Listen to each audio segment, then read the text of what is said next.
बालमित्रांनो नमस्कार। आज आपण इयत्ता तिसरीच्या गणित या विषयातील पाठ क्रमांक पहिला म्हणजे पहिला जो काही धडा आहे भौमितिक आकृत्या, या भौमितिक आकृत्यातील वेगवेगळे जे काही घटक आहेत म्हणजे भौमितिक आकृत्या म्हणजे काय, आपण दैनंदिन निरीक्षण करतो, आपण जे काही पाहतो तर वेगवेगळ्या आकाराच्या वस्तू पाहतो। आपण या वेगवेगळ्या आकाराच्या वस्तूंचे जे काही नाव आहेत त्यांना काय म्हणतात आणि त्या वस्तूंचे किंवा त्या आकाराच्या ज्या आकृत्या आहेत त्यांचे काय गुणधर्म आहेत, हे गुणधर्म आज आपल्याला या पाठामध्ये पाहायचे। मग सुरुवात करूया आपण या पाठाला। तर सगळ्यात सुरुवातीला जेव्हा आपण शाळेमध्ये असताना किंवा शाळेच्या ग्राउंडवर जी आपण घसरगुंडी पाहतो तर त्या घसरगुंडीचं आपण जर बारकाईने निरीक्षण केलं तर घसरगुंडीचा जो काही पोल आहे आणि जमीन आहे याच्यामध्ये जर आपण पाहिलं तर याच्यामध्ये सुद्धा एक आकृती तयार होणार आहे। मग या आकृतीमधला आपल्याला सगळ्यात आधी भौमितिक आकार म्हणजे वेगवेगळे आकार ओळखत असताना त्याचा कोन आपल्याला ओळखता आलायचा। तर सगळ्यात सुरुवातीला मित्रांनो कोन म्हणजे काय, तर कोन म्हणजे जे काही दोन रेषा एकमेकांना जोडल्या जातात, कोणत्याही दोन रेषा जेव्हा एकमेकांना जोडल्या जातात किंवा जेव्हा त्या दोन रेषा एकमेकांना चिटकतात तेव्हा त्या दोन रेषांमध्ये जे काही अंतर तयार होतं त्या अंतराला म्हणतात कोन। मग बघा बरं, इथे एक रेषा दिसते आणि ही एक रेषा दिसते, या दोन रेषा एका टिंबामध्ये किंवा एका बिंदूमध्ये एकमेकाला चिकटलेल्या आहेत आणि त्या दोन रेषांमध्ये जे काही अंतर तयार झाले त्या अंतराला सोप्या आणि साध्या भाषेत म्हणायचं कोन। तर मग आता या कोनाला या आकृतीमध्ये कसं पाहायचं, तर पहा ही जी काही घसरगुंडी चित्रामध्ये आपल्याला दिसती, या घसरगुंडीचा जो काही पोल आहे आणि जमीन याच्यामध्ये जर आपण या आकृतीला पाहिलं तर जो काही पोल आणि जमीन आहे याच्यामध्ये दोन रेषा ज्या दिसत आहेत आपल्याला त्या एकमेकाला चिकटलेल्या आहेत। मग या जर दोन रेषा एकमेकाला चिकटलेल्या असतील तर याच्यामध्ये जे काही अंतर आहे त्याला म्हणायचं कोन आणि हा एक कोन तयार झालेला। असाच कोन अजून कुठे दिसतोय, तर आपण जर अजून बारकाईने पाहिलं तर याही ठिकाणी आपल्याला त्या पद्धतीचा कोन दिसतोय किंवा अजून पुढे जर पाहिलं तर इथं सुद्धा आपल्याला कोन तयार झालेला आहे। या मधल्या दोन रेषांमध्ये किंवा त्या दोन पोलांमध्ये सुद्धा आपल्याला अंतर तयार झालेलं आहे, तिथं सुद्धा आपल्याला कोन तयार झाले। असे वेगवेगळ्या पद्धतीचे कोन इथं तयार झालेले आहेत। दोन रेषा एकमेकांना चिकटल्यानंतर त्या दोन रेषांमध्ये जो काही कोन तयार होतो म्हणजे त्या दोन रेषांमध्ये जे काही अंतर आहे त्याला म्हणायचं कोन। आता या जर झाडाकडे आपण जर पाहिलं तर या झाडांच्या फांद्यांमध्ये वेगवेगळं अंतर आहे, म्हणजेच वेगवेगळ्या पद्धतीचे त्या झाडाच्या फांद्यांमध्ये कोन तयार झालेले आहेत। मग आपल्याला कोन ही संकल्पना समजलेली आहे, दोन रेषा एकमेकांना चिकटल्या आणि त्यामध्ये जे काही अंतर आहे त्याला कोन म्हणायचं। मग आता या कोनाचे वेगवेगळे तीन प्रकार आहेत। मग चला तर आपण काही सोप्या ट्रिक्सच्या माध्यमातून तीनही कोन पाहून घेऊया। तर मित्रांनो कोनाचे पडतात तीन प्रकार। तीन प्रकार कोणते, तर पहिला प्रकार आहे काटकोन। आता काटकोन म्हणजे काय, तर आपण जेव्हा या फळ्याकडे पाहतो तर या फळ्याचा जो काही कोपरा दिसतोय, या फळ्याला आहे चार कोपरे आणि या चारही कोपऱ्यांकडे आपण जर निरीक्षण केलं तर इथं आपल्याला एक जे काही दोन रेषा आहेत एकमेकांना चिकटलेल्या त्या दोन रेषांमध्ये तयार झालेला हा जो काही कोन दिसतो आपल्याला, किंवा दुसरी जरी बाजू पाहिली त्या फळ्याची तरी आपण इकडे जरी पाहिलं तरी जी काही दोन रेषा चिकटलेल्या आहेत तिथं तयार झालेला कोन आहे काटकोन। म्हणजेच या कोनाचं माप असतं 90 अंशाचं। आता हे जरी आपण लक्षात नाही ठेवलं तरी आकृतीवरून आपण लक्षात ठेवू शकतो की याला म्हणतात काटकोन। आता या बिंदूंमध्ये जर आपण काटकोन काढायचं म्हटलं तर आपण या रेषा उभी रेष आणि आडवी रेष एकमेकांना जोडली तर इथं तयार झालेला कोन असतो काटकोन। ह्या बिंदूमध्ये जर आपण जोडलं तर उभी रेष आणि आडवी रेष एकमेकांना जोडले आणि इथं जे काही टोक तयार झालेलं आहे त्यामुळे तयार झालेला कोन आहे काटकोन। तर आपण घड्याळामध्ये जेव्हा सकाळी 9 वाजलेल्या असतात घड्याळामध्ये तेव्हा सुद्धा काटकोन तयार होतो, दुपारी जेव्हा 3 वाजतात तेव्हा सुद्धा काटकोन तयार होत असतो। तर घड्याळामध्ये सुद्धा आपल्याला काटकोन तयार होऊ शकतो। पुस्तकाचा जर आपण एखादं पुस्तक घेतलं आणि त्या पुस्तकाचा जर आपण हा कोपरा पाहिला तर इथं सुद्धा काटकोन तयार झालेला आहे। एखादा पॅड घेतला तर त्या पॅडचा सुद्धा जो काही कोपरा आहे तिथं सुद्धा काटकोन तयार होतो। तर वेगवेगळ्या ठिकाणी आपल्याला काटकोन आढळतो। आपण जर खिडकी पाहिली, दरवाजा पाहिला, त्याचे कोपरे पाहिले तर इथं सुद्धा काटकोन तयार होतो। तर हा झाला पहिला कोन आहे काटकोन। आता दुसरा कोन पाहूया। दुसऱ्या क्रमांकाचा कोन आहे लघुकोन। लघु म्हणजे लहान. लहान कोन कशा हिशोबाने मानायचा, तर आपण पहिला जो काही कोन शिकलेला आहे काटकोन, या काटकोनापेक्षा असणारा लहान किंवा या काटकोनापेक्षा छोटा कोन म्हणजेच लघुकोन. मग हा जो दिसतोय आपल्याला काटकोन, याच्यापेक्षा काढलेला छोटा कोन म्हणजेच आपल्याला तयार झालेला कोन असणार आहे आपला लघुकोन. मग या टिपक्यांमध्ये आपण लघुकोन कसा काढू शकतो, तर दोन रेषा एकमेकांना जोडायच्या आणि काटकोनापेक्षा छोटा कोन काढायचा, त्याला म्हणायचं लघुकोन. जसं आपण इथं शिकलो होतो, झाडांच्या फांद्यामध्ये तयार झालेला कोन, इथं तयार झालेला कोन आहे लघुकोन. म्हणजेच काटकोनापेक्षा छोटा कोन असणारा जो काही कोन आहे तो म्हणजे लघुकोन. यामध्ये जर टिपके आपण जोडले तर या टिपक्यांमध्ये सुद्धा लघुकोन तयार झालेला आहे. हा आहे दुसऱ्या प्रकारचा कोन लघुकोन. आता तिसरा कोन पाहूया. बालमित्रांनो, तिसरा कोन आहे विशाल कोन. विशालचा अर्थ काय होतो, विशाल म्हणजे मोठा. मग आता विशाल म्हणजे मोठा कोन म्हणजेच जो काही आपण काटकोन पाहिला होता, म्हणजे जो टोक असणारा कोन जो पाहिला होता आपण, ज्याच्या दोन रेषा एकमेकांना जोडल्या तिथं टोक तयार झाले, त्या कोनाला काटकोन असं म्हटलं होतं आपण.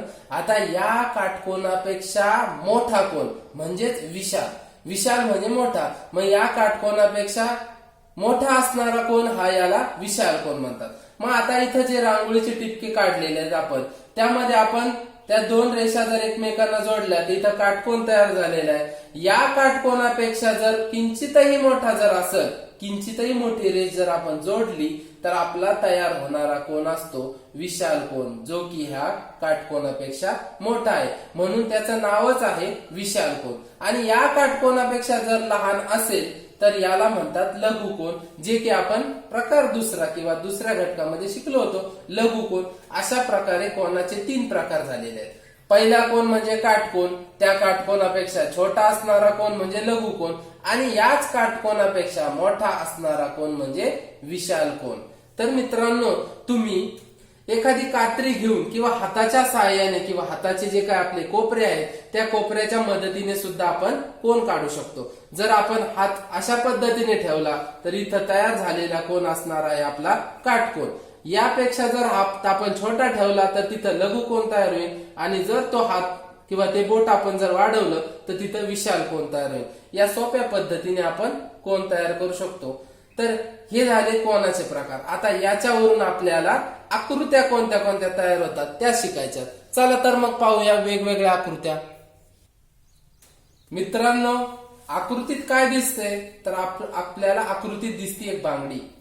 कुणी याला बांगडी म्हणू शकता, किंवा या आकाराचंच आपल्याला सायकलचं चाक, मोटरसायकलचं चाक किंवा एखाद्या बसचं चाक हे वर्तुळाकार किंवा गोलाकार असतं. बरेच मुलं म्हणतात ही बांगडी आहे, किंवा याच आकृतीसारखे आपल्याला वेगवेगळे आकाराच्या वस्तू दिसतात.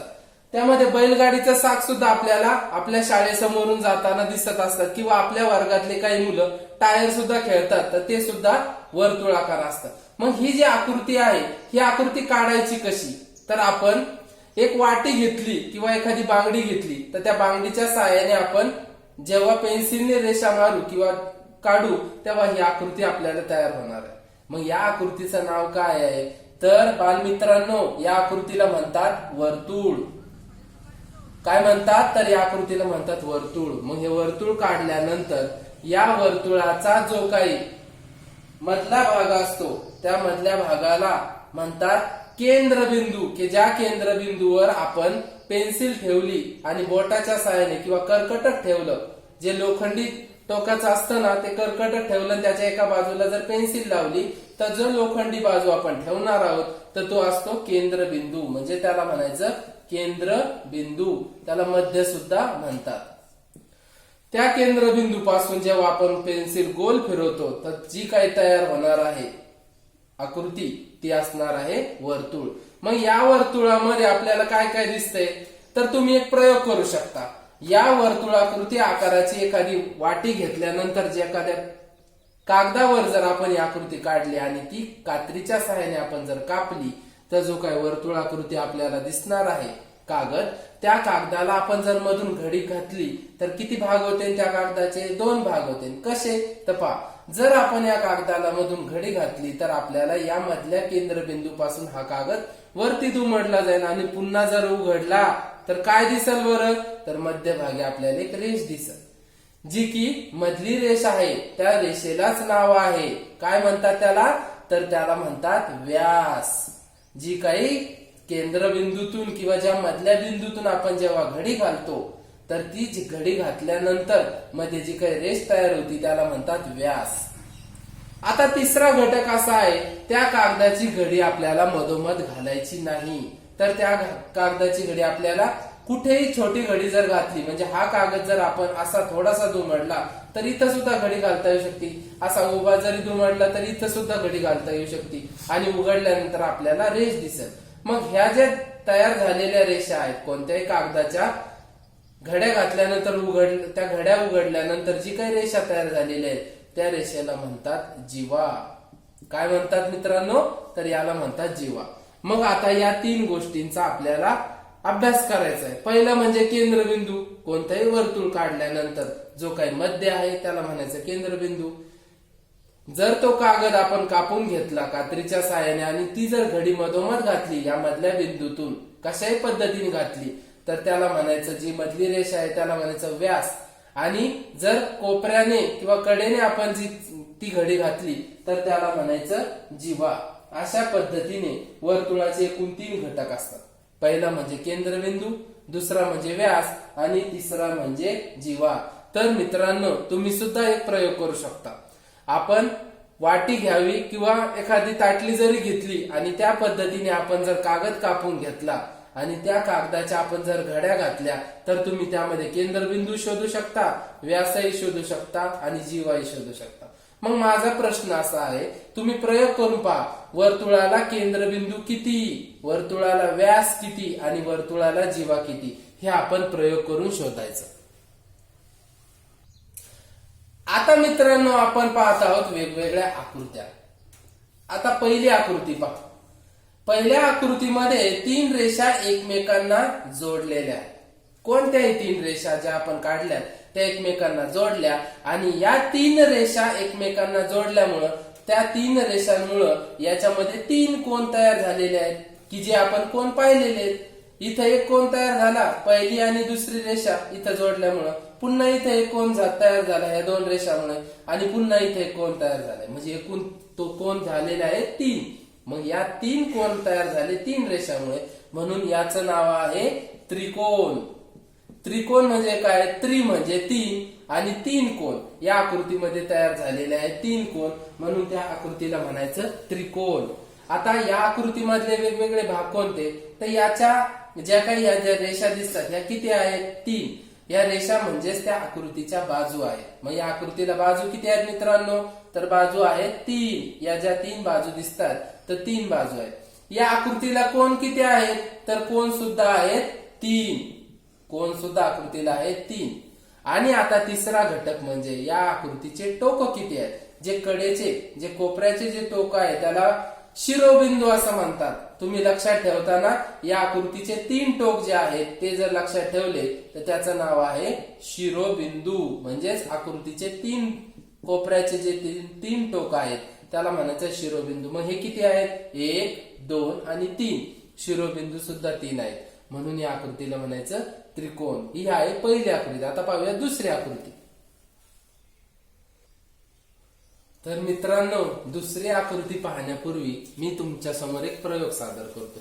तर हे आहे एक 3रीच्या वर्गाचं किंवा 4थीच्या तुमच्या वर्गाचं जरी पुस्तक आपण समोर ठेवलं आणि या पुस्तकाचे जर आपण कोपरे एकमेकांना जोडले तर हे कोपरे जर एकमेकांना जोडून आपण आकृती तयार केली तर या आकृतीचं निरीक्षण केलं असता आपल्याला असं लक्षात येईल, याच्यामध्ये एकूण रेषा किती दिसतात, तर यामध्ये एकूण रेषा दिसतात 4.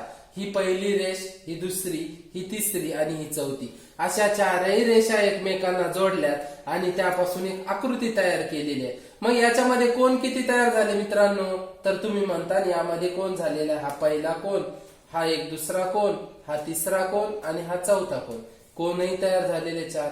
या आकृतीला टोक किती आहेत किंवा या कडेचे जे कोपरे दिसतात ते किती आहेत, इथं एक कोपरा आहे, इथं एक कोपरा आहे, इथं एक कोपरा आहे आणि इथे एक कोपरा आहे.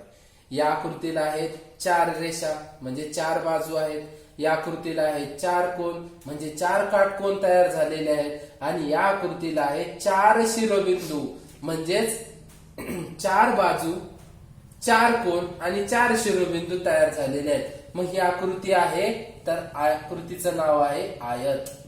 मग याला आयतच का म्हणायचं तर या आकृतीचं आपण निरीक्षण केलं तर आपल्या शाळेचा दरवाजा पाहू शकतो किंवा शाळेचा फळा पहा तुम्ही। आता हा जर फळा पाहिला तर यामध्ये जी काही वरची बाजू आहे जी आडवी बाजू आहे ती उभ्या बाजू इतकी आपल्याला दिसत नाही, म्हणजे आडवी बाजू ही कशी आहे मोठी आहे आणि उभी बाजू कशी आहे तर लहान आहे, म्हणजे ही उभी बाजू आणि ही जी आडवी बाजू आहे याच्यामध्ये काहीतरी लहान मोठेपणा आहे। जर असा लहान मोठेपणा आपल्याला सापडला ज्या आकृतीमध्ये दिसला त्या आकृतीला म्हणायचं आयत। खिडकीचं निरीक्षण करा, खिडकीमध्ये आडवी बाजू आणि उभी बाजू पहा, त्यामध्ये सुद्धा आपल्याला आयत सापडणार आहे। आपलं पुस्तक आहे ते पहा, तुम्ही जो पॅड वापरतात ते पहा, तुम्ही जी पट्टी वापरतात, जे काही कंपास वापरतात, शाळेची खिडकी आहे, दरवाजा आहे, या सगळ्या गोष्टीचं जर निरीक्षण केलं तर तुम्हाला प्रत्येक ठिकाणी काय सापडणार आहे आयत। एकूण शिरोबिंदू म्हणजे एकूण टोक आहे 4, एकूण बाजू आहे 4 आणि एकूण काटकोन सुद्धा किती आहेत मित्रांनो 4। या आकृतीला काय म्हणायचं तर याला म्हणायचं आयत। आता पुढच्या आकृतीची गंमत पहा आपण मित्रांनो, पुढचा आकार आहे चौरस। तर मी जी आकृती काढली त्याच्या शेजारी आपण आधी शिकलेला जो आकार आहे आयत या दोन्हीचं निरीक्षण करा बरं। या निरीक्षणातून आपल्याला काय लक्षात येतंय तर या निरीक्षणातून आपल्याला असं लक्षात येतंय जो आपण पूर्वीचा आकार पाहिलेला आहे आयत याच्यामध्ये सांगितलं होतं की जी उभी बाजू आहे आणि जी आडवी बाजू आहे याच्यामध्ये सारखेपणा नसतो, परंतु याच्या शेजारची जी आकृती आपण पाहतोय की ज्याचं नाव आहे चौरस।